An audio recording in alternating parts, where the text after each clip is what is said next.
Back in the day, when you develop a photograph, it's got some pretty nasty, terrible chemicals, and it would destroy paper. So they would put a lot of these in tin. They could handle all the different chemicals and everything else. When that beats this I've been told that one of these is a writer, and one is a Bat Masterson, but I don't know for sure. By a U.S. Marshal man. Bat Masterson was a notorious lawman that served right beside Wyatt Earp in Dodge City. If these are real pictures of two of the biggest legends of the Old West, they're going to be worth a ton. Some of these tent types are in incredible condition. I have a friend that's coming down later today. Old West stuff, he knows everything there is to know about it. If you can come back, we'll get all this checked out when he's here. Okay, sounds good. I'm looking forward to have an expert come in and look at my items to tell me what the value is and maybe tell me a little bit of the history. I wish I had something that would be like, maybe it's worth $100,000. What in the world do we have here? Fishing lures? Fishing worms. Little fish and other things like that. They look like the beer cans. He said he's going to get it done in here for the rest of the day. I'm coming to the pawn shop today to try to sell my collection of fishing lures. They are pretty ancient. Cool. Good, because you know what? Surfing. I'd like to get money for a surfboard if I sell this. This is definitely a neat collection. Do you know anything about them? My father and his father, they collected these I things don't over see time. Johnny and Stephanie These being are more married for back collecting then, so... than actually fishing. Yeah, I mean, you don't want to put a $500 lure at the end of your line and all of a sudden snap the line. The great thing about lures is you can make them out of anything. Plastic, they're metal, these probably have some sort of natural hair on them. The real expensive ones are carved hardwoods, hand painted. For hundreds of years, fishing lures were meticulously hand-painted. It's amazing how much fine craftsmanship goes into something that ends up in a fish's mouth.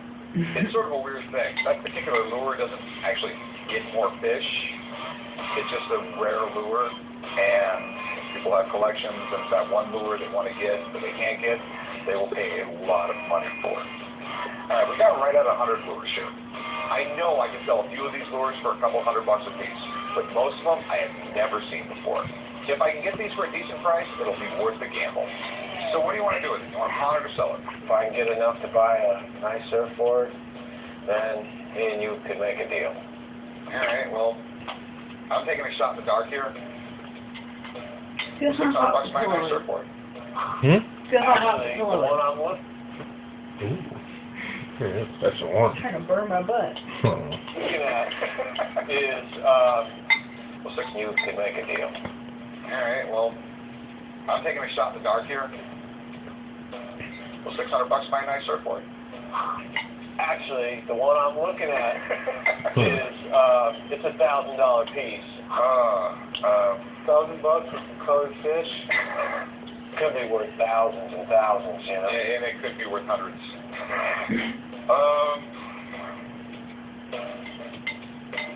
You know what? Here, I'll take a shot. I'll go $1,000. You got it. All right, Chumley, go right them up. Maybe those lures are worth a lot more money, but $1,000. But I'm stoned, and I want to buy a surfboard. Wyatt Earp ended up defining how we view. I didn't know surfboards were $1,000. The original photograph. It made headlines. What do we have here? These are in. Watch. That's a 10 times the competition. Not history where it's so fashion, so I invited my mask with those of some items. Hey, and everywhere.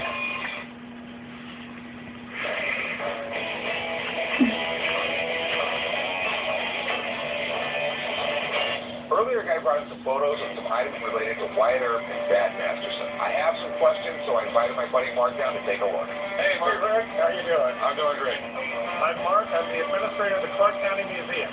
So what do we have here today? He's got two pictures in here. He thinks one might be Wyatt Earp and one that might be Bat Masterson. Okay. And he also claims he's got some stuff that was owned by Wyatt Earp. Wyatt Earp's one of those iconographic figures out of the Old West that ended up defining how we view the Old West. To find a new original photograph of somebody like Wyatt Earp or Bat Masterson, it made headlines. I've seen a number of images of Bat Masterson. He was widely photographed. It's a very nice tintype of a Western lawman. Bat Masterson, no. This does not look like him. The eyebrows aren't right. The ears aren't right. Okay. In terms of this image, you don't often see three men sitting there with shotguns. This one is a very nice 1880s image, but not Wyatt Earp. Okay.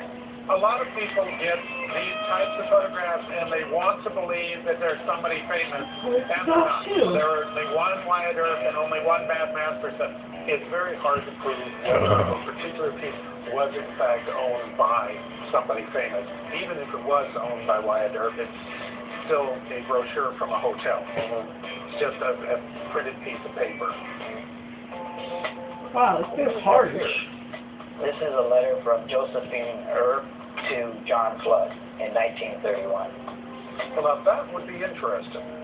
John Flood was Wyatt Earp's personal secretary in the early 1920s. The time is right, the original envelope, the personal piece from his widow to his private secretary 2 years after his death. The most interesting piece is what appears to be an original Josephine Earp letter. John Flood was still friends with Josephine Earp, and it would tie directly back into this iconographic figure. My difficulty is I've never seen any of Josephine Earp's writings. You'd have to have somebody who knows the handwriting to be able to authenticate it. All right, you're the best. Thank you. All right, so we generally have an idea what we got here now. This swing's full of 10 types. My problem is I've always had a really hard time selling them. I swear I can't give the damn thing away. So there's nothing I can really do with that. This one over here is really interesting as far as a historical perspective. As far as a collectible perspective, really, really tough. So what are you telling me? You gonna make an offer on anything? Nothing. I mean, there's just nothing I can do. I'm sorry. Okay. Thanks for bringing them in. Hey, thanks for looking at them. All right, no problem. I'm disappointed that we didn't make a deal. It would have been nice to have some extra money. Earlier, a guy brought in a pair of 19th century pistols. They look like dueling pistols, but they appear to be too modern for that. So I invited my buddy Sean down to sort it all out. This is it. Oh, cool. My name is Sean Rich. I own Tortuga Trading Incorporated, and I specialize in antique arms and armor. So what are your concerns, Rick? Yeah, what are they worth? What exactly are they? Well, the first thing is that Is it an hour show or half hour? Oh, just 39 minutes.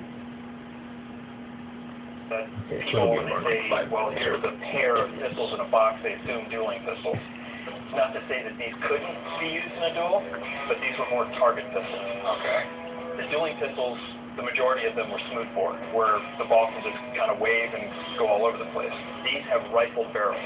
Okay, that means that the ball is going to spin, keeping it a tighter pattern. The accuracy is greatly improved. And these date to about 1840, 1850. The maker I'm not familiar with. Just the form tells me that these are either Belgian or from France. And the mallet's for taking it apart, right? Actually, when you were loading these things, if you really wanted to create a lot of breech pressure, you use that mallet and tap the end. I've seen this type of rifles before, but they are scarce. Who's everything down to the damn mallet? These things have survived over the past 100 years. You know, guys, these are in such nice condition. I bet you these things could be fired right now. Yeah, I'd like to take Corey to the range to show him what's up. You mean have a duel with them? Exactly. That could be arranged. So what if something like this go for? Because this is in such nice condition and complete, you're going to see these probably in that 5,000 to 8,000 range. They're hard to find. Thanks, John. Absolutely. I was really happy to see the condition of these guns. These were really exceptional. All right, so hearing all that, still want $1,000? No, I'll take a little more. $2,500? I'd like to have at least that. You're crazy. Is it between 5 and 8? Yeah. Yeah, well, 8 was on the high side, so I'll go with that. No, that's what it might bring in an auction. Okay. Yeah, I'll tell you what. I'll go $3,000, and that is the top dollar I'm going to offer. I have to make some money. You couldn't go forward. You know, $3,000 is a fair offer. I don't know if this is going to be here a week. I don't know if it's going to be here 2 years.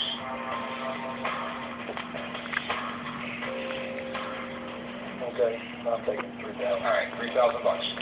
Chuck, you're right about. I'm happy with the deal, $3,000. That was 3 times what I wanted, to give me a little money.